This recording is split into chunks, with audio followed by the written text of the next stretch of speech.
trouvé un passage dans la Bible qui fait un beau lien avec ce qu'on va vivre aujourd'hui. Et vous savez, Paul avait toutes sortes de manières pour présenter la bonne nouvelle de Jésus-Christ. Puis il y en a une que j'ai décidé qu'on va faire un parallèle avec celle-là aujourd'hui. Paul s'est présenté à Athènes. Je reviens là-dessus. Nous, on est présent à Shawinigan. Petite différence au niveau de la grosseur de la ville, là. Mais le travail reste le même.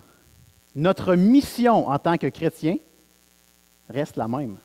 Puis j'aimerais ça ce matin qu'on regarde ce passage-là ensemble et qu'on puisse faire des parallèles. Donc vous allez voir, on va parler ensemble du passage, on va revenir à ce qu'on peut faire à Shawinigan. On va alterner comme ça ce matin.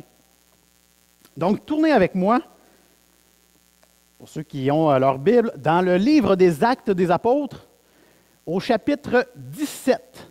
Et pour ceux qui n'ont pas de Bible, on a Denis à l'accueil, il y a 2 Bibles, levez la main, il va aller vous en remettre une, elle est déjà ouverte au bon endroit en plus. Si vous avez simplement oublié votre Bible, remettez-la à la fin. Si vous n'avez pas de Bible, gardez-la.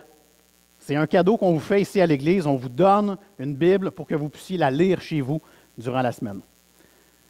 Donc je vois qu'ils ont déjà trouvé preneur, c'est bon. Alors, tournez avec moi, Actes 17, et ce sera les versets 16 à 34.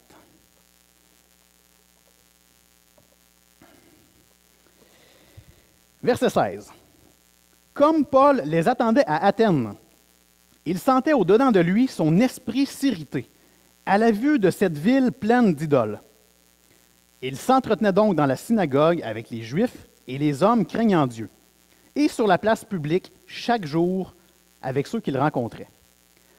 Quelques philosophes épicuriens et stoïciens se mirent à parler avec lui. Et les uns disaient, « Que veut dire ce discoureur? » D'autres, l'entendant annoncer Jésus et la résurrection, disaient, « Il semble qu'il annonce des divinités étrangères. » Alors ils le prirent et le menèrent à l'Aréopage en disant, « Pourrions-nous savoir quelle est cette nouvelle doctrine que tu enseignes? Car tu nous fais entendre des choses étranges. Nous voudrions donc savoir ce que cela peut être. » Or, tous les Athéniens et les étrangers demeurant à Athènes ne passaient leur temps qu'à dire ou à écouter des nouvelles. Paul, debout au milieu de l'Aréopage, dit, « Hommes athéniens, je vous trouve à tous égards extrêmement religieux, car en parcourant votre ville et en considérant les objets de votre dévotion, j'ai même découvert un autel avec cette inscription « À un Dieu inconnu ».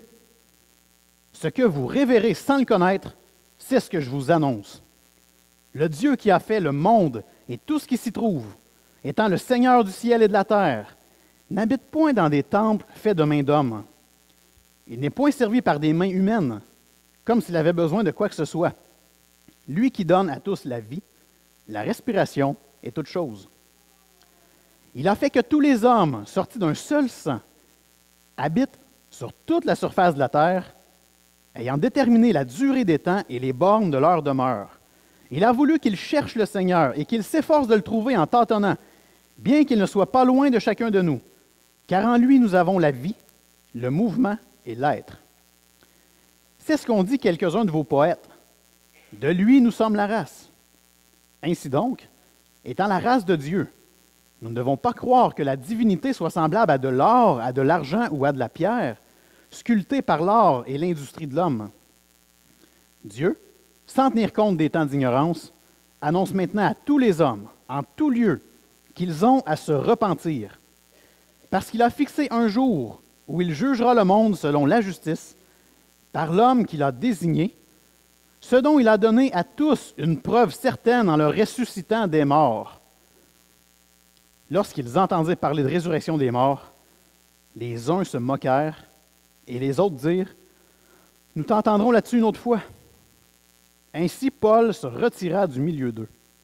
Quelques-uns néanmoins s'attachèrent à lui et crurent. Denis l'Aréopagite, une femme nommée Damaris, et d'autres avec eux. Un passage intéressant ici où est-ce que Paul présente la foi. On ne sait pas il y avait combien de centaines de personnes dans l'aréopage, mais ça devait être assez impressionnant. Et la fin est quand même raide. Au moment où il se met à parler de résurrection des morts, arrête-moi ça, mon Paul. Oh, tu vas trop loin, on va t'écouter là-dessus une autre fois. Il fait rire de lui. Néanmoins, il y a des gens qui ont cru. Puis j'aime beaucoup ce passage-là ce matin, et on va essayer de faire vraiment des liens avec ce qu'on s'apprête à vivre cet après-midi au Parc Saint-Maurice. Tout d'abord, faisons une petite contextualisation. Écoutez, ce sont les voyages de Paul. Au moment où on rentre dans le chapitre 16, Paul, en vrai, un petit peu avant, chapitre 15, Paul il dit à Barnabas, « Hey, on va-tu revoir ceux qu'on a déjà visités, les chrétiens qu'on a déjà visités lors du premier voyage? On va-tu les revoir pour les encourager, les réconforter dans leur foi? » Puis les deux avaient le goût vraiment de partir. Barnabas dit, « Ouais, cool, je vais amener Jean-Marc avec moi. » Jean-Marc, Marc, c'est celui qui a écrit le 2e évangile. Et là, pour une raison qu'on ne comprend pas, Paul dit, « Ouf, j'aimerais mieux que Marc ne vienne pas. » Et finalement, Paul et Barnabas se séparent. Et Paul va partir avec d'autres gens, Barnabas avec d'autres gens.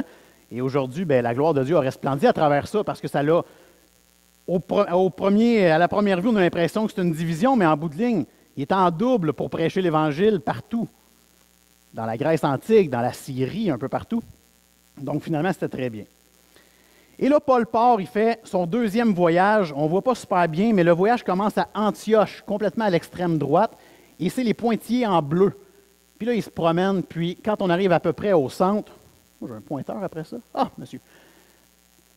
On arrive à peu près ici, là, Béré. C'est toujours la même chose. Paul va voir les chrétiens. Il va les encourager, puis il partage la bonne nouvelle de Jésus-Christ. Puis à chaque fois, des Juifs qui, eux, n'aiment pas trop ça, entendre parler de Jésus, soit qu'ils mettent Paul en prison, soit qu'ils lui demandent de payer une caution, soit qu'ils courent après lui pour qu'il s'en aille, puis des fois, il part la nuit. Puis c'est un peu ce qui arrive à Thessalonique. Il s'en va à Béré, puis rendu à Béré, vous voyez, c'est pas bien loin, hein? Il y a des Juifs qui ont suivi, puis ils ont dit, tu ne commences pas à parler de Jésus ici, va-t'en d'ici. Fait qu'il s'en va, puis il descend à Athènes. Et aujourd'hui, on est à Athènes. Et qu'est-ce qu'il fait? Imaginez, là, il aurait pu avoir, excusez l'expression, là, mais il aurait pu avoir la chienne, là. Il aurait pu avoir peur, puis dire, moi, je vais arrêter de parler de Jésus, là.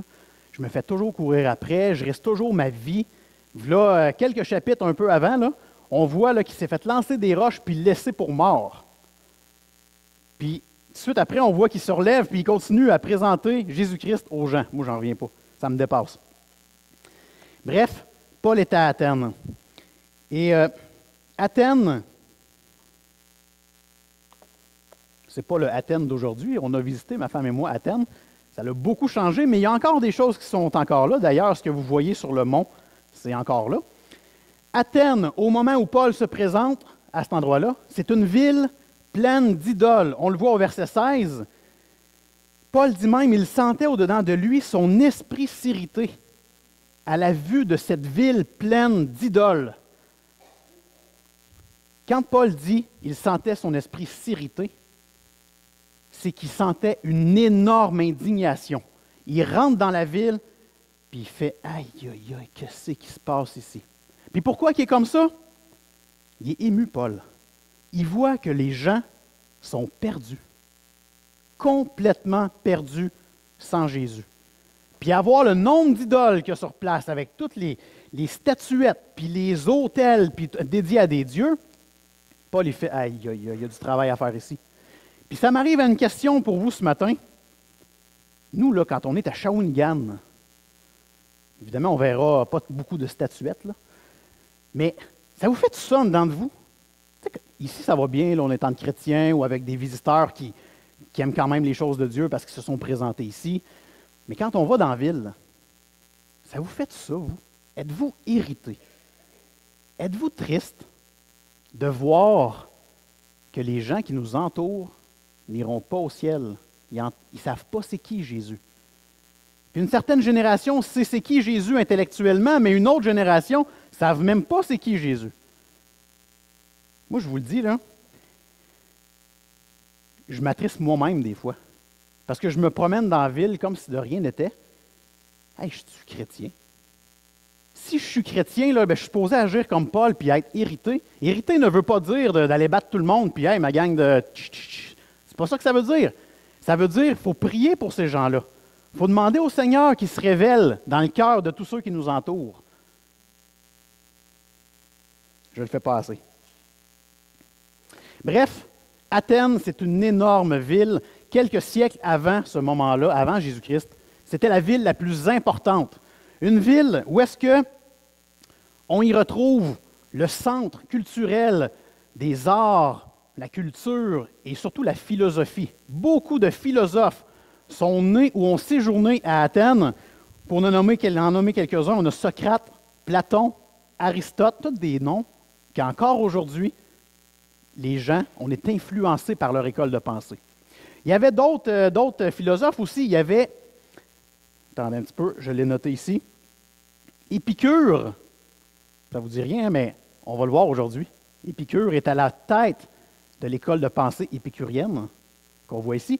Et il y avait Zénon, qui lui était fondateur du stoïsme. On l'a vu tantôt dans un des passages. On va essayer de voir tantôt qu'est-ce que ça veut dire. Bref, beaucoup de philosophes. C'était un centre religieux où est-ce que tous les dieux étaient admis. Puis un auteur a écrit, il est plus facile de trouver un dieu à Athènes qu'un homme. C'est pour vous dire, hein, tous les bâtiments à ce moment-là étaient dédiés à une divinité. Vous arrivez à côté d'un bâtiment, il y a une plaquette, à tel dieu, à tel dieu. C'était comme ça partout. Et Paul rentre dans cette ville-là.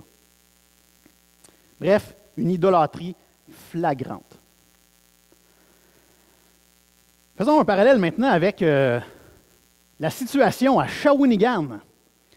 Donc, on n'est pas la plus grande ville au Canada, ni au Québec, mais on est la 18e plus grande ville. Bon, ça ne dit rien vite de même, là. Mais on est quand même 50 000 habitants environ à Shawinigan. C'est pas rien, là. C'est quand même beaucoup. On est un endroit, si on recule à peine 50 ans, plus ou moins, nous étions la ville de l'électricité. La ville où est-ce que les barrages hydroélectriques fournissaient aux usines les plus rentables, les plus riches. Puis les usines n'allaient pas s'installer à Montréal parce que le courant pour se rendre à Montréal, bien, il se perdait dans le fil, puis il perdait énormément d'argent. Donc les usines venaient s'installer à Shawinigan. Et qui travaillait là? C'est nous, c'est vous. Je n'ai pas travaillé là, mais il y en a ici qui ont travaillé à l'Alcan, à la Belgo. Des grosses usines riches, des gros salaires. La richesse se passait à Shawinigan, imaginez-vous, puis on ne recule pas si loin dans l'ancien temps. Là. On recule à peu près d'une cinquantaine d'années. Et là, à un moment donné, il est arrivé dans les environs des années 2008, mais ça avait commencé avant. Mais en 2008, il y a eu la crise économique. Et qu'est-ce qui est arrivé à Shawinigan? Les usines ont levé le flag. Ils ont sacré leur camp parce que ça commençait à coûter trop cher. C'était plus intéressant d'aller au Mexique, en Chine ou tout simplement fermer. Et qu'est-ce qui est arrivé à nos Shawiniganais? Ils ont perdu leur job. Puis quand tu es habitué de rouler sur un train de vie qui, ma foi, va vraiment mieux que la majorité des Québécois, et que du jour au lendemain, tu perds ta job, qu'est-ce qui arrive? Tu peux sombrer dans la dépression. Tu peux penser au suicide. Vous savez, je travaille à la Sûreté du Québec comme répartiteur. À Shawinigan, principalement, mais au Québec, le taux de suicide est énorme. Puis des usines qui ferment, ça ne vient pas aider. On est dans une région ici où est-ce que les gens se cherchent. Puis oui, on a le centre d'entrepreneuriat hein, qui est ouvert depuis quelques années, où est-ce que de petites entreprises essayent de prendre la relève des grosses entreprises. Mais dans le fond de nous, il y a un mal-être intérieur à Shawinigan. Puis nous, on est là. On est là comme chrétiens. On a un message d'espoir à offrir à ces gens-là. Est-ce qu'on le fait? Quelques-uns vont le faire cet après-midi, c'est encourageant. Regardons maintenant la mission de Paul à Athènes. Parlons tout d'abord de ses moyens d'action. Donc, les moyens d'action de Paul, on voit qu'il présente l'Évangile dans 4 endroits différents. Premièrement, dans les grandes villes. Donc, c'était la méthode de Paul. Il allait dans les grandes villes. Athènes est une très grande ville. Et puis, pourquoi aller dans les grandes villes? Parce que c'est là que les gens se rassemblent. Ils habitent peut-être pas dans la grande ville, mais c'est là qu'ils vont à l'école. C'est là qu'ils vont faire leur marché. Autant aujourd'hui, jusqu'au 1er siècle. Et puis, il pouvait, à cet endroit-là, les écoles de pensée aussi, ça sortait dans ces grandes villes-là, dont Athènes, qui était un haut lieu de la réflexion puis de la philosophie. Puis les gens apprenaient des nouvelles choses et ils retournaient après ça dans leur rang ou dans leur maison, peut-être à 6 km à pied. Et là, ils allaient parler à leurs voisins de ce qu'ils venaient d'entendre en ville. Donc, c'était une bonne idée de Paul d'aller dans les grandes villes pour présenter Jésus-Christ. Ensuite, Paul allait aussi dans les synagogues. Pourquoi Paul allait dans les synagogues? Il était juif. Et les synagogues, c'est plein de juifs. Donc, d'entrée de jeu, lorsqu'il présentait Jésus, bien, il y avait une certaine crédibilité parce qu'il était connu. Et non seulement il connaissait bien la loi juive, mais il a trempé dedans toute sa jeunesse. Et là, il rentre dans l'église, dans la synagogue, puis il dit, « J'ai quelque chose de spécial à vous présenter, et je suis convaincu que ça vient de Dieu. Je veux vous présenter Jésus-Christ. » Donc, il y avait des gens qui étaient prêts à l'écouter parler. Il y avait une opportunité, une porte ouverte à même les synagogues pour présenter le message du salut. On voit aussi au verset 17 que Paul allait, ça c'est intéressant, sur la place publique, une fois par année? Chaque jour. Chaque jour, Paul allait sur la place publique. Ça, c'est. Moi, ça me scie les deux jambes quand je vois ça. Je n'ai jamais fait ça tous les jours, puis ça devrait tellement faire partie de ma vie.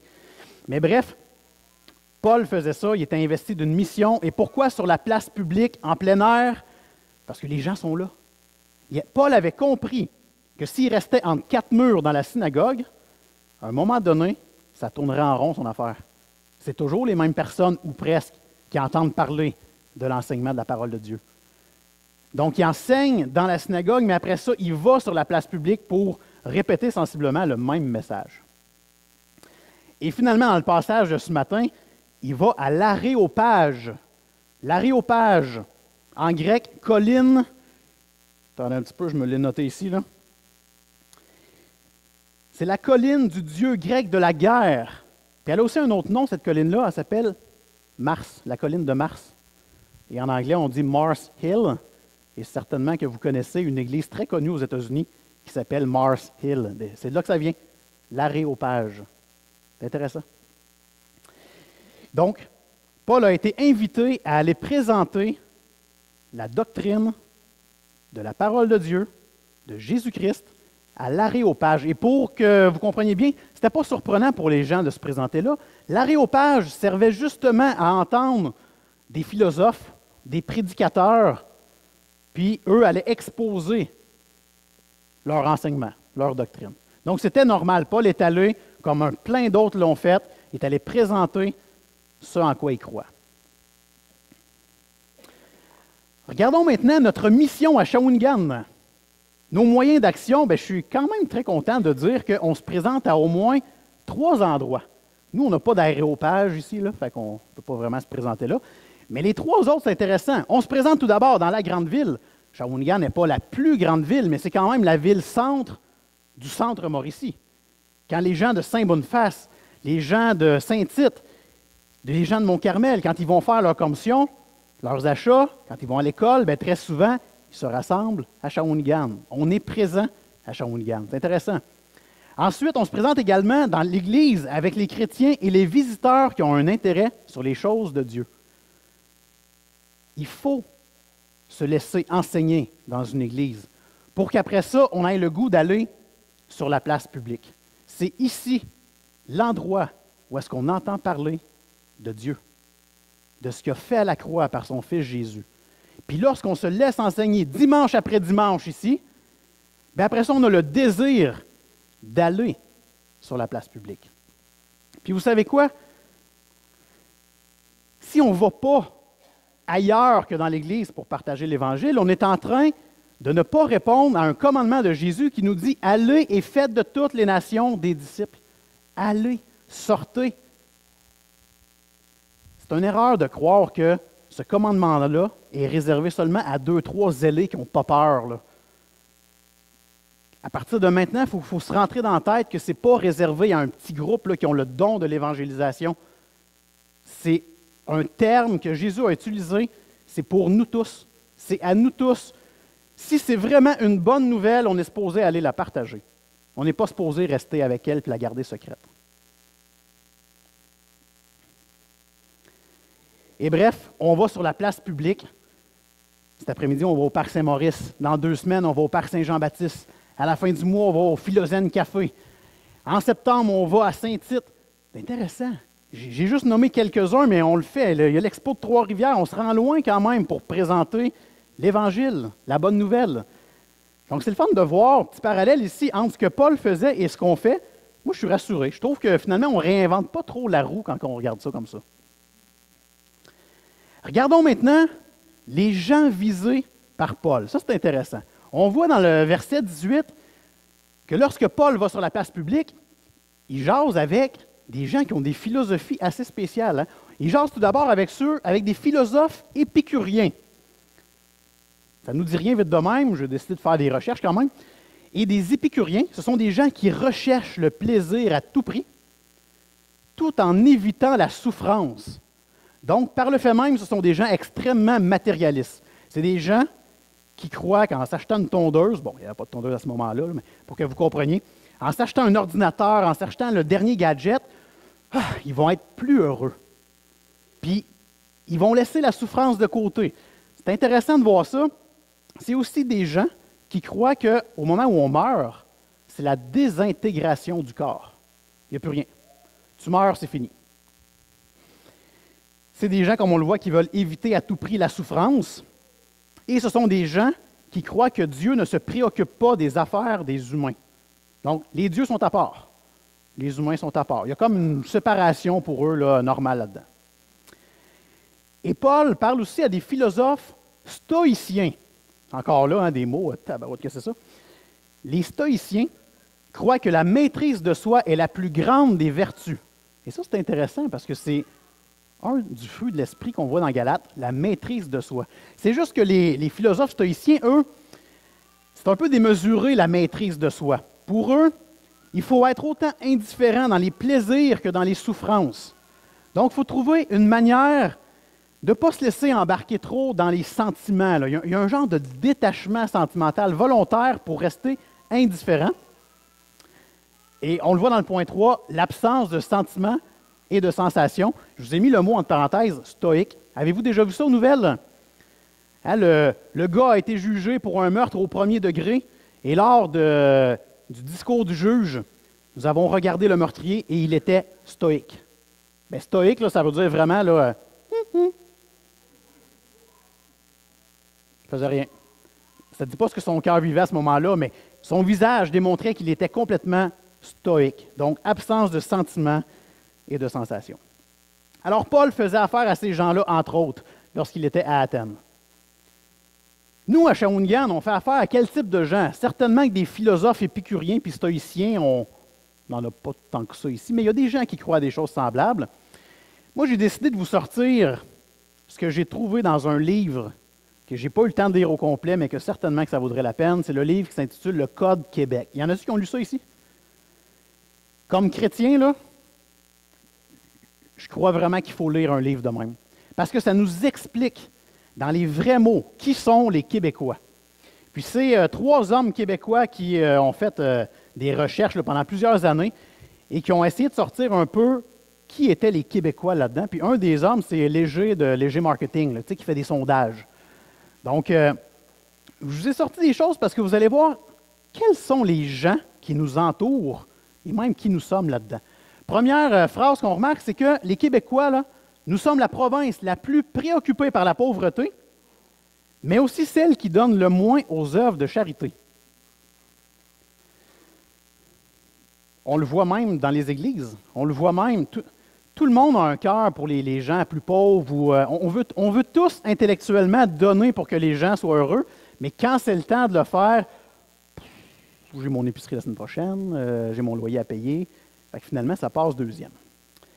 Les Québécois sont les plus croyants du pays, mais nous pratiquons beaucoup moins que nos compatriotes anglophones. Donc, croisez un Québécois, il dit qu'il est croyant. Mais il ne connaît pas la Bible. Puis, il s'est formé un Dieu qui peut ressembler un petit peu à quelques attributs de notre Dieu, mais jamais complètement quand on se met à parler avec eux. Il y a une question qui a été posée aux Québécois aussi puis aux anglophones. Est-ce qu'il est plus important pour vous de vivre le moment présent ou préparer votre avenir?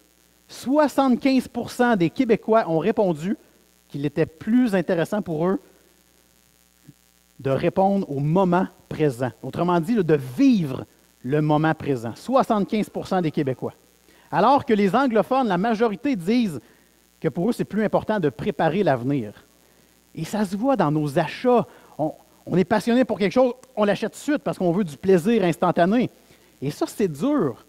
Parce que lorsqu'on présente Jésus aux gens, on ne peut pas leur dire qu'ils vont être heureux tout de suite là.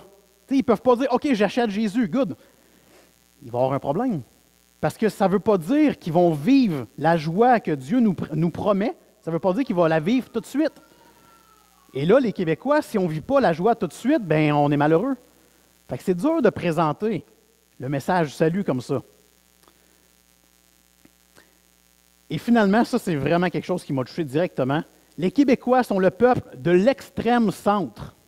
Hein, d'habitude, on dit l'extrême droite, l'extrême gauche. Là, c'est l'extrême centre. Ils ne veulent pas prendre position et ça se traduit par un certain détachement. Ils se détachent des enjeux et espèrent que la décision se prenne d'elle-même. Pourquoi? Parce qu'on ne veut pas froisser personne et on ne veut pas faire de débat. Ça, c'est le Québécois typique, mes amis. Notre peur de s'engager fait de nous de grands parleurs, petits faiseurs. On est ceux qui ont le plus d'intentions, mais qui en font le moins.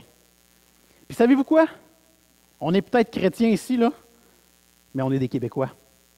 Qu'on soit des Québécois de souche ou des Québécois, des arrivants qui ont adopté la culture québécoise, je vous le dis, notre gros problème, c'est qu'on est pareil. On a des bonnes intentions, on a des bonnes idées. On veut organiser des activités pour faire connaître Jésus. Puis quand c'est le temps de faire l'activité, qu'est-ce qui arrive? Ouf, je suis gêné. Je ne veux pas être associé à ça. Puis là, on leur dit, bon, ben écoute, trouve-nous une meilleure activité d'abord. Si ça ne fait pas. Les gens n'ont pas d'autres meilleures activités. Il n'y a pas d'autres meilleures façons. Il y a mieux faire, oh, je ne veux pas embarquer là-dedans. Ça, c'est le gros problème de l'évangélisation au Québec. On a peur de s'engager. On a peur de dire aux gens alentour de nous que dans la Bible, il se trouve la vérité absolue. Pourquoi qu'on a peur? Parce qu'on ne veut pas froisser les autres. On ne veut pas leur dire que la Bible, c'est la seule vérité complète et entière. Parce qu'on a peur que les gens fassent « Mon Dieu, t'es qui toi pour me dire une affaire de même? » Puis là, si les gens réagissent comme ça, bien là, on fait « Ouais, c'est vrai, mais tu sais, c'est pas contre toi, là, j'ai juste voulu t'expliquer ce que moi je crois. » Puis là, on se fait pogner une fois, après ça, on ne veut plus le dire aux gens. Puis c'est parce qu'on est des Québécois. Puis les Québécois ont de la misère à s'engager, puis à prendre position. C'est intéressant de voir qu'on est pareil comme le Québec en bout de ligne. Hein?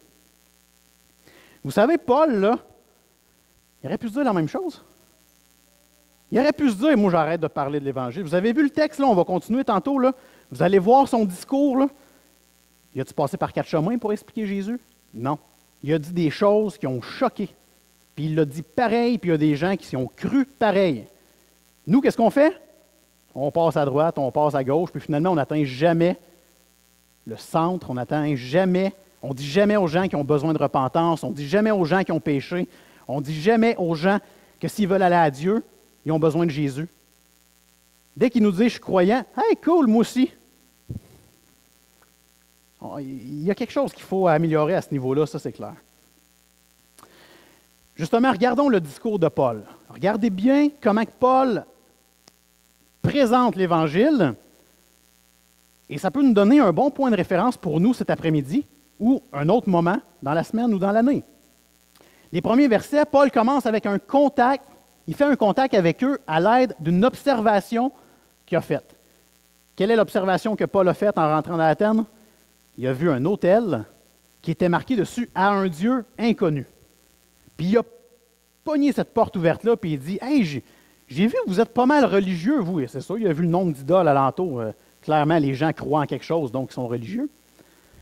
J'ai même vu un autel qui est marqué à un Dieu inconnu. Puis c'est celui-là que je veux vous présenter aujourd'hui. C'est intéressant, ça.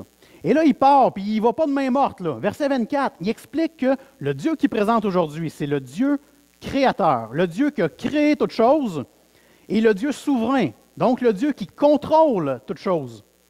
Ce que Paul vient de dire là, il est en train de dire aux Grecs, le Dieu que je vous présente, c'est le Dieu de vos dieux. Hey, c'est raide en tabarouette, ça. Direct d'un dent. Le Dieu que je vous présente, c'est le plus grand de tous qui contrôle vos dieux. Vous avez un Dieu sur chaque chose, là. Moi, j'ai le Dieu des dieux. Puis c'est lui que je vous présente aujourd'hui. Il poursuit au verset 25, il explique que Dieu n'a pas besoin de quoi que ce soit parce que c'est lui qui donne. Il donne la respiration, il donne la vie, il donne toute chose, que ça dit au verset 25. Et ça, c'est un méchant, c'est pas mal dur pour les épicuriens, justement. Parce que les épicuriens, on l'a vu tantôt, ils croient que les dieux et les humains, c'est séparé. Ça ne va pas ensemble. Vraiment, là, les affaires de Dieu et les affaires des hommes, complètement différents. Et là, Paul s'en va dire, Dieu contrôle toutes choses. Il te donne même la respiration puis la vie. Fait que déjà en partant, là, ils venaient de se mettre à dos les épicuriens. Là. J'espère qu'il n'y en avait pas trop dans la salle. Après ça, il poursuit, verset 26, il continue, il dit, Dieu contrôle les affaires et la destinée. Dieu contrôle les affaires et la destinée. Il dit aussi, il a fait que tous les hommes sortis d'un seul sang habitent sur toute la surface de la terre. Donc, non seulement les épicuriens font comme, aïe, aïe, aïe, Dieu ne peut pas nous contrôler, il ne peut pas contrôler ce que je fais aujourd'hui, mais les Grecs, en plus, qui, eux, se croyaient meilleurs, plus forts, une coche au-dessus de tout le monde, Paul, il dit, Dieu a créé les gens d'un seul sang. On a tous été créés d'un seul sang, donc de Adam. On vient tous de la même place. C'est Dieu qui nous a tous créés et donc nous sommes tous égaux d'entrée de jeu. Et là, déjà, il venait de se mettre les épicuriens à dos. Là, il se met les Grecs en entier à dos parce qu'eux se pensent meilleurs. Puis il s'en va dire que finalement, les Grecs ne sont pas meilleurs. Versets 27 à 29, Paul dit que Dieu s'est révélé dans la conscience humaine et dans le monde physique. Paul a utilisé un passage très semblable dans Romains 1.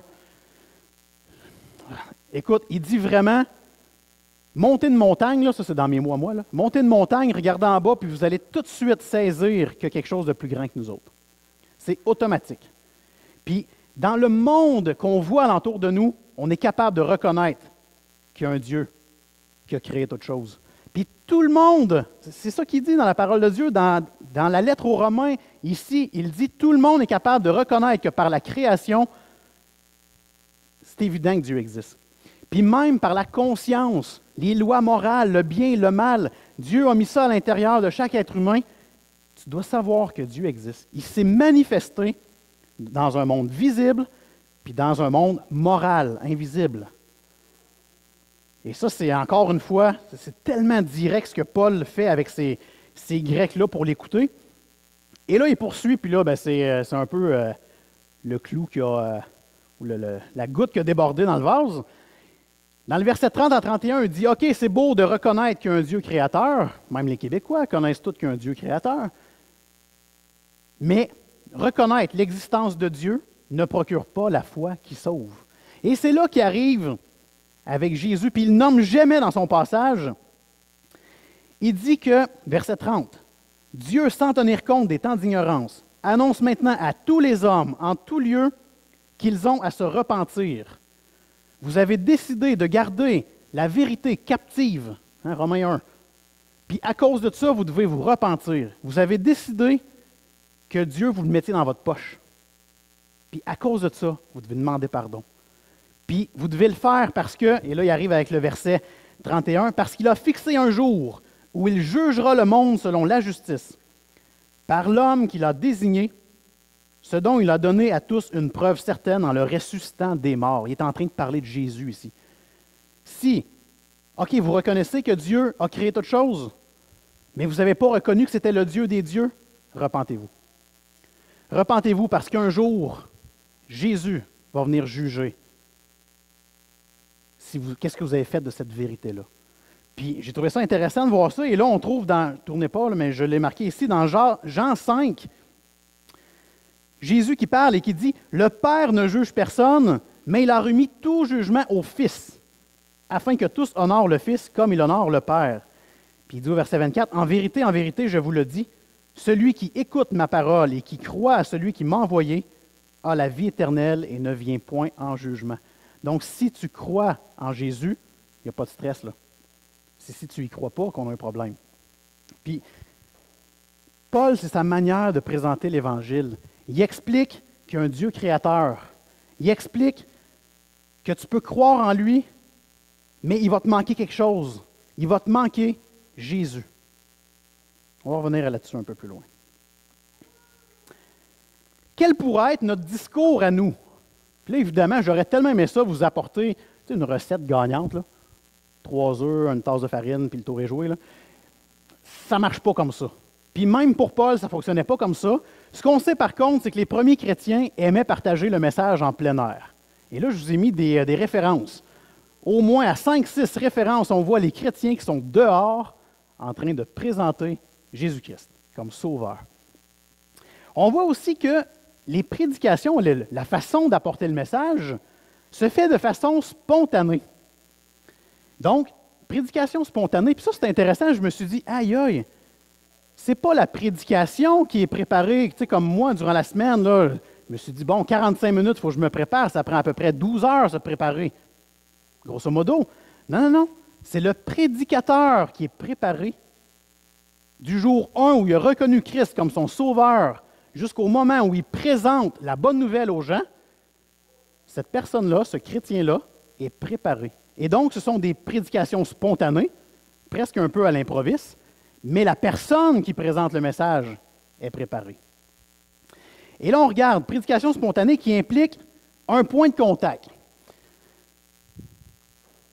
Paul, lui, avait un autel qui était marqué dessus à un Dieu inconnu. C'était son point de contact de départ. Nous, ici, à Shawinigan, on n'a pas ça, un autel à un Dieu inconnu. Mais on a une chose, par exemple, surtout au Québec, on bat toutes les statistiques au niveau du taux de suicide au Québec. Et en Amérique du Nord, on bat toutes les statistiques au niveau de la santé mentale. Ça pourrait-tu être un point de contact? C'est difficile, mais il y a peut-être quelque chose à faire avec ça. Puis on prouve par ces statistiques-là, par notre mal de vivre, hein, le Québécois typique a un mal de vivre. On n'est peut-être pas capable de s'entendre là-dessus, là, tout le monde, sur c'est quoi le succès. Mais certainement que quelqu'un qui passe à l'acte pour se suicider, c'est une preuve d'un échec dans la vie. Ces gens-là sentent un échec. Puis à cause de ça, par nos statistiques, qu'on prouve que ça ne va pas bien dans notre vie, qu'on a un mal de vivre, on a besoin d'un sauveur. Ce sauveur-là, c'est Jésus-Christ. C'est ce qu'on peut présenter aux gens. Peut-être que ça va mal dans ta vie aujourd'hui, peut-être que tu souffres. J'ai quelqu'un à te présenter qui peut te sauver de ta souffrance, des stress que tu vis, des niaiseries que tu as faites, des péchés que tu as faits. Tu sais, Dieu est grand. Dieu est parfait. Puis il veut qu'on aille vers lui, il veut qu'on aille le rejoindre. Il y a un endroit merveilleux qui nous attend, ça s'appelle le paradis. Il y a quelque chose, écoutez, imaginez la plus belle chose qui vous est arrivée dans la vie, là, bien faites fois 1 trillion. Et plus, ça va être encore plus merveilleux avec Dieu. Mais Dieu, il l'a dit, il est parfait. Puis nous, on a tous fait quelque chose de pas correct dans la vie. Et donc, il va toujours avoir un péché qui va créer une barrière entre nous et Dieu. Puis Dieu a dit, écoutez, c'est simple, là. C'est simple et c'est compliqué. Dieu a dit, OK, cette barrière-là, je veux l'enlever. Il y a un seul moyen que les gens vont pouvoir venir à moi, c'est par Jésus. Jésus crée le pont entre les pécheurs et Dieu qui est parfait. J'aimerais ça vous expliquer en détail. On a juste à croire en Jésus. Croire que lui a tout payé à la croix. Les péchés que j'ai faits, les péchés que je vais faire, Jésus a tout payé à la croix et donc je suis libre. Plus de péché devant Dieu. Quand Dieu me regarde, c'est Jésus qui voit. Et donc je peux aller au ciel. Et donc je le sais qu'au moment où il va m'arriver quelque chose, je vais mourir un jour, on va tous mourir ici. J'ai même plus à m'inquiéter. Je vous le dis, au moment où j'ai catché ça, je fais comme, aïe, aïe, c'est donc bien le fun de savoir qu'il y a de quoi de merveilleux qui m'attend. Puis il faut faire attention parce que ce message-là, on ne le présente pas assez aux gens parce qu'on a peur de les froisser. Puis ça prouve qu'on fait passer les choses terrestres avant les choses célestes. Si on n'est pas capable d'aller dans le parc Saint-Maurice tantôt pour parler avec une personne, si on n'est pas capable de parler à notre père qui est sur son lit de mort, si on n'est pas capable de parler à nos propres enfants de c'est qui Jésus, ça prouve qu'on veut faire passer les choses terrestres avant les choses célestes. Puis ça crée un méchant problème. Comme chrétien, on n'est pas supposé vivre ça. On devrait être comme Paul, quitte à recevoir des roches. Moi, je n'ai jamais reçu de roches ici au Québec, là. Puis des fois, j'espère que je vais en recevoir, sérieusement. Parce que je trouve que finalement, c'est quand même facile, là. À la limite, je me fais moquer de moi, puis quand je ne suis pas là, il parle dans mon dos. Tu sais, c'est pas grave, là. Fait que ça me donne le goût de continuer, c'est sûr. Je m'emporte, là, je fais attention.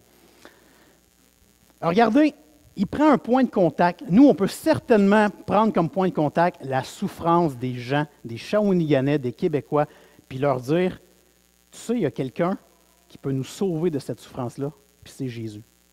Ça n'a pas besoin d'être parfait la manière qu'on le présente. Le Saint-Esprit va se charger du reste. Il continue en amenant la connaissance du vrai Dieu, le Dieu des dieux, le créateur de toutes choses, celui qui contrôle toutes choses, et c'est bien mieux comme ça, je peux vous le dire. Au moment où je garde le contrôle, ça va tout le temps mal. Quand je laisse le contrôle à Dieu, c'est sûr que ça va bien aller, même si j'ai l'impression que ça va mal. Parce que lui, il est souverain. Puis lui, sa manière de voir les choses, le parc Saint-Maurice, nous, on pense que ça va bien quand il fait soleil. Mais ça va bien. Il peut y avoir une personne qui se présente parce qu'il mouille à Sio, là, puis cette personne-là peut être sauvée. C'est Dieu qui décide cette partie-là.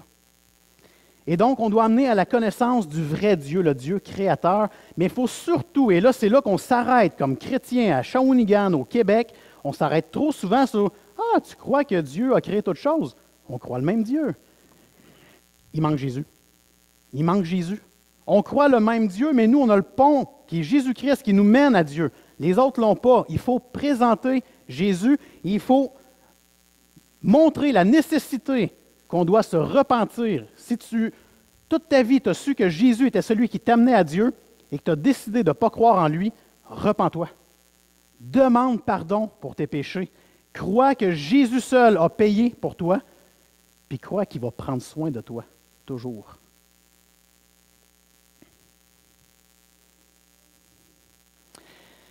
Qu'est-ce qui arrive à la fin, autant pour Paul que pour nous, lorsqu'on présente le message de la bonne nouvelle, lorsqu'on présente que Jésus est mort à la croix pour nos péchés, lorsqu'on présente qu'il est ressuscité des morts et qui aujourd'hui nous donne son esprit, le consolateur, comme on voit dans Jean. Qu'est-ce qui arrive quand on présente ça? Il arrive la même chose à Athènes qu'à Shawinigan. Il va y avoir des moqueries. Les gens vont se moquer, peut-être dans notre dos ici au Québec. Ou les gens vont dire « Oh, gars, je vais t'écouter là-dessus une prochaine fois. » Ça pourrait arriver, c'est déjà arrivé. J'ai déjà été un peu cavalier en disant « Il n'y aura peut-être pas de prochaine fois, on est en char ensemble, puis ça se peut que le char qui s'en vienne nous rentre dedans. » là. J'ai déjà dit ça à quelqu'un. Choisissez bien à qui vous dites ce genre de choses-là. Mais quand même, si les gens disent « Ah, je vais t'écouter là-dessus une autre fois », c'est sûr qu'on peut leur dire « Oui, mais on peut mourir là. » C'est une façon. On peut aussi leur dire « Good, on se reprendra une autre fois. » Puis prions pour que cette personne-là soit encore vivante une autre fois pour qu'on puisse lui présenter l'Évangile. Mais ce que j'aime, c'est le verset 34. C'est que malgré que la majorité s'en vont puis ils ne veulent rien savoir, néanmoins, quelques-uns s'attachèrent à Paul et crurent.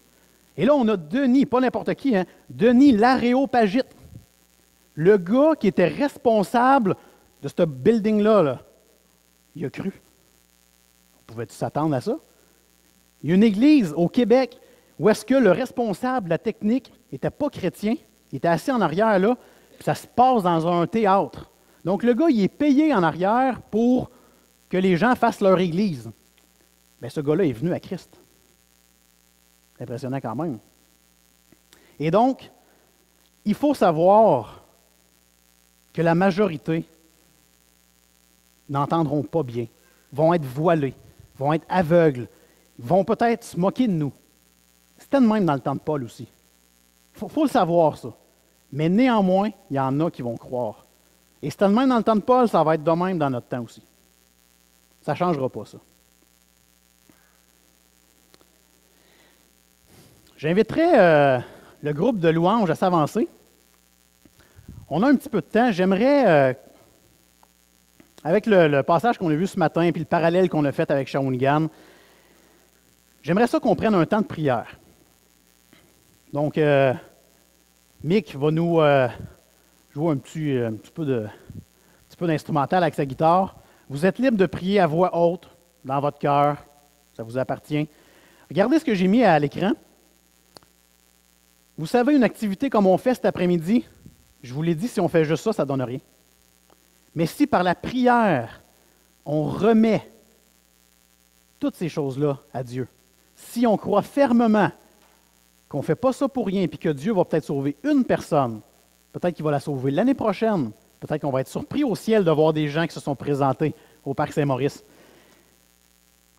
Mais il faut remettre ces temps-là à Dieu. Il faut se rappeler que les résultats ne nous appartiennent pas. La semence, oui, c'est à nous d'aller semer, d'aller partager l'Évangile. Mais les résultats, c'est Dieu qui gère ça. Bien moins stressant en plus. Regardez, je vous ai mis quelques sujets. Vous pouvez en avoir d'autres que vous avez à cœur. Prions pour que Dieu se révèle dans le cœur de ceux qui seront présents. Que nous ayons de bonnes discussions axées sur Jésus. C'est facile de parler que le hot dog était bon et que le ketchup avait vraiment un bon goût. Mais je pense qu'il y a quelque chose de plus qu'on peut faire au Parc Saint-Maurice. Priez pour que la semence soit semée. Qu'on puisse vraiment parler de Jésus, même si c'est tout croche. Faites-vous-en pas, j'ai un plaisir de parler de Jésus et à chaque fois que je reviens chez nous, je fais « tabarouette », on dirait que je n'avais pas de dentier. C'est juste pour vous dire, là, ça sort tout croche, puis mot, t'as dit. Mais au moins c'est fait, puis le Seigneur va s'occuper du reste par son esprit. Prions également que des chrétiens se joignent à nos églises afin qu'ils grandissent en maturité. Savez-vous que dans le Parc Saint-Maurice, il y a beaucoup de gens qui s'étaient déjà présentés dans des églises, qui ont arrêté et qui reviennent dans une activité comme celle-là, puis ça leur donne le petit coup de pied, puis qui font « Hey, moi, je suis en train de lâcher quelque chose, moi, là. » Et ils reviennent dans les églises. C'est bon pour eux aussi. Et c'est autant bon pour nous que ça nous donne le goût d'être en mission, pas juste cet après-midi pendant 1 heure ou 2, tout le temps. La mission que Jésus nous a donnée, ce n'est pas une activité ici et là, c'est dès qu'on sort des portes ici, au moment où on met le pied sur l'asphalte, là, on est en mission. La réalité, c'est qu'on l'est déjà dans l'Église. Mais je veux que vous saisissiez bien là, que quand on va sortir tantôt, là, on s'en va au Parc Saint-Maurice. Puis dimanche prochain, vous pouvez aller aussi au Parc Saint-Maurice, il n'y aura pas grand-chose. Mais ce que je veux vous dire, c'est qu'on est en mission toujours. Prions pour ça.